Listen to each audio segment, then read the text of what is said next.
Hello everyone, this is Dorkimada and welcome to my introductory tutorial about my custom Minecraft client called MCBuild, or MCB for short. But MCB is somewhat unconventional since its primary function is not combat or survival but auto building. This client is free and open source software available on Github, and I will also put all the links into the description. Now, there are a few clients with auto builds, but as you will see soon, MCB capabilities are far more advanced. Given the build plan, it can automatically place blocks for you. It can load schematic files and some other input formats. It can manipulate them, and it can create parametric structures. And all this works in survival and creative mode without any special rights, however only in multiplayer. It can greatly assist you in lots of things. You can fill holes with dirt, or build roads, or complex structures, or even redstone mechanisms. It has a steep learning curve and is maybe not the most user-friendly. Many people who tried it asked me to do a tutorial video. I apologize I couldn't do it sooner. This is my first ever YouTube video, so please bear with me. This video is just to give you a glance on how it's handled and what it does and how to install it. Later I plan a series of videos to gradually explain its functions in more detail, how to deal with more complex projects, how to fine-tune it, and what other stuff it provides. First of all, a little bit of theory, otherwise it will get a bit confusing later. You see, MCB follows a highly unusual concept. It feels like a mod or hack client, but it's actually neither. It's a separate application. When we talk about modded clients, the modification is integrated directly into Minecraft client and provides you new functions. If you have experience with using them, you know how they install by copying jar and JSON files into your Minecraft folder. MCB works differently. It's not modded into your client, but runs on your PC as a separate application. Your client connects it to a Minecraft server running on localhost, and MCB then connects to the real server somewhere on the internet. It works like a proxy for the Minecraft protocol. Most of the time it will just forward traffic unchanged. But when it's building, it will inject new messages. That's it, your client isn't modified at all. Or rather, you can just keep your vanilla modded client as it is with all the settings and mods. No need to ditch your hacks or shaders or whatever. MCB does not replace the functionality but adds to it. I guess now it should become clearer why I'm talking about my client but there is Wurst logo in the corner. I'm using Wurst and MCB at the same time. Now this concept has both advantages and disadvantages. You gotta keep your client and the installation is pretty simple. However, the only way to control it is via chat commands, command line basically. By the way, if you're familiar with Wurst, it isn't that different. It uses chat command as well. And everything can be simplified the same way, using hotkeys. Later we will see how to set it up properly. For now, let's try some basic things to build. Okay, so let's build a couple of simple things. I'm on survival mode. I just gave myself a couple of materials to build with and a couple of tools. And first thing we can try, the very simple one, is a floor, so a simple rectangular area. All commands in MCB start with a hash sign. And the building commands are build, obviously. Then comes what we are trying to build, floor. Then we need to specify the size. So let's say it's 5 meters by 3. And then we need to specify the material, stone, for example. Now, it says, okay, the command is accepted, but nothing happens. So what is it all about? The fact is we have created just a blueprint for what we're going to build. Now we just need to find a place where to place it. So, and this is done very simply by placing any block at any given position. And as you see, it's already started building. And voila, it's done. So you may see the reaction from the MCB. when we place the block, it says at which coordinate we placed and which direction. We will see in the next video, we will see in more detail how it really works and how it's really controlled.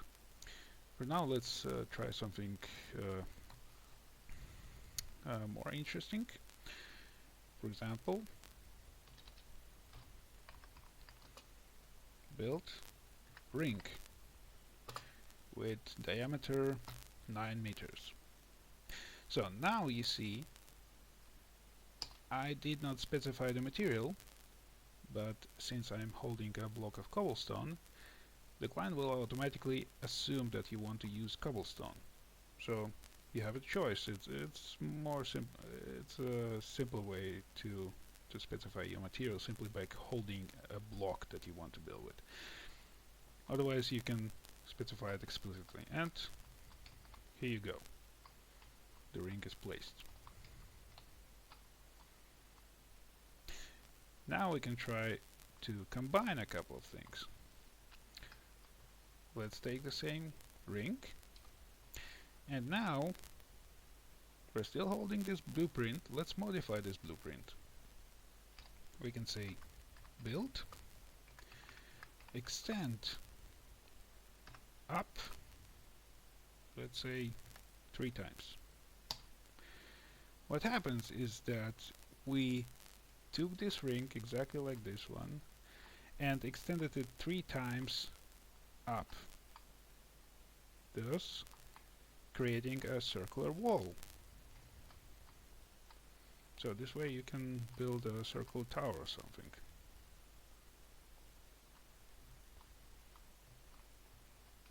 And that's it. Alright, now let's try to do something more fancy. Now the structures we saw previously, they are just structures containing just one material and created parametrically. There are things like floor, ring, sphere, ball, and so on. You can all read it in the documentation. A really interesting function is scanning. You can scan structures from the environment. Let's demonstrate. Now I just built this little pillar by hand, and I'm going to replicate it multiple times. And for that I'm going to scan it. Now the scan command might be a little bit confusing. Let's try it. Build, scan. The first parameter is the position. Now there are several ways to the position of the corner from where we scanning it, and there are several ways to specify it. For now, let's just assume it as it is, and I will explain it in more detail later. And then we scanning 3 blocks to the right, 3 blocks deep, and 3 blocks high. So now it says we scanned 15 blocks from 3 by 3 by 3 area. You'll notice most things are counting to the right, to the front, and up, always this way. And now we have a blueprint of this little pillar, and we can try putting it somewhere. Let's say here, and voila, we are building it. So now we have replicated it. Now we can place another one. For that I need to restart placement. So as you see, it says okay, please place a block, what should be built, and we can build another pillar just like that. Now you can do some really interesting things like with it.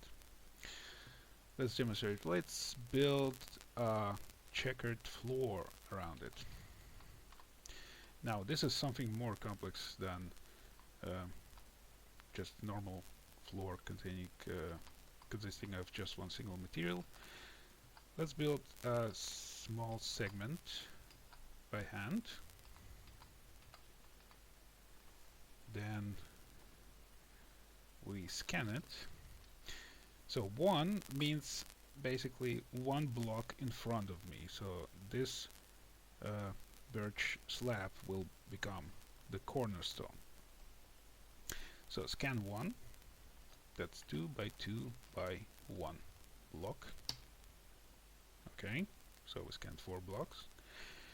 And now we do build, extend. By the way, you can shorten the command like this. For example, boo ext. We extend it right, let's say 4 times, and we extend it to the front, let's say 8 times. So now we have a blueprint for a much bigger floor, and we can start building.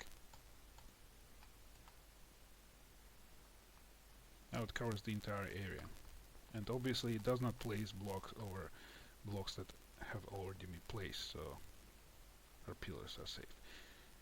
And so this way you can easily create some sort of a hole for your building or whatever.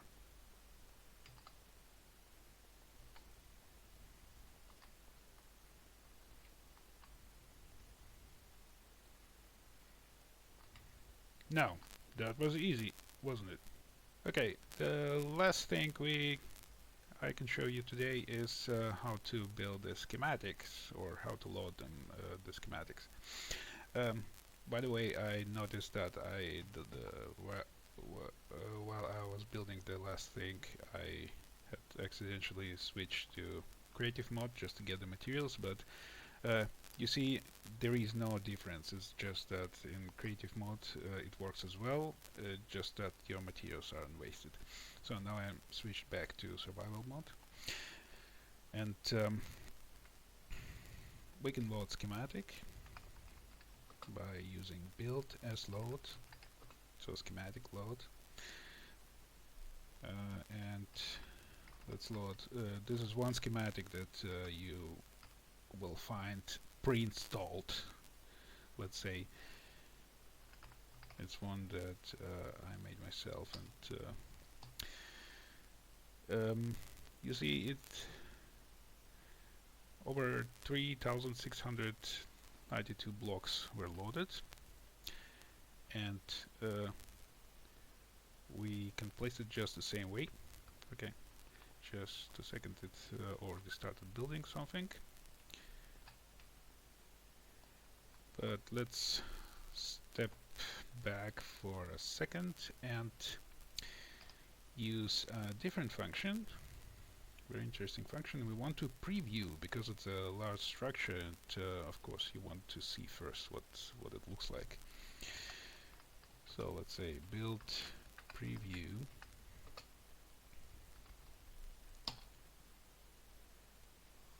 and voila, it's a wooden church. So now you see these blocks, they look just like normal blocks, but they do not really exist. In one of the next videos we will take a closer look at the preview function, and because you need to be careful while using it, because these blocks do not exist, so you should not step on them while on survival mode, because you can fall through, because the server you play on does not know that these blocks aren't there, so you need to be careful. So, and then we can remove it again. So as you see, some of the blocks were already placed, but otherwise it's just the same procedure. Okay, now I just ran out of materials. Okay, that's it for my little demonstration of the basic functions. And as I said, in the future videos, I describe them in more details and what kind of options you have there, and what kind of things you need to be careful about.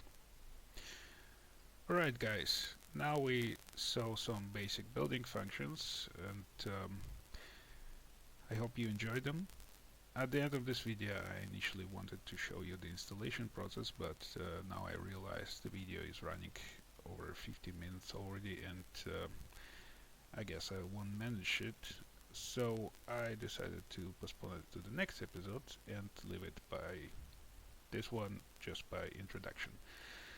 So I hope you enjoyed it, and I hope you now understand better what kind of client this is, and for what kind of things it can be used.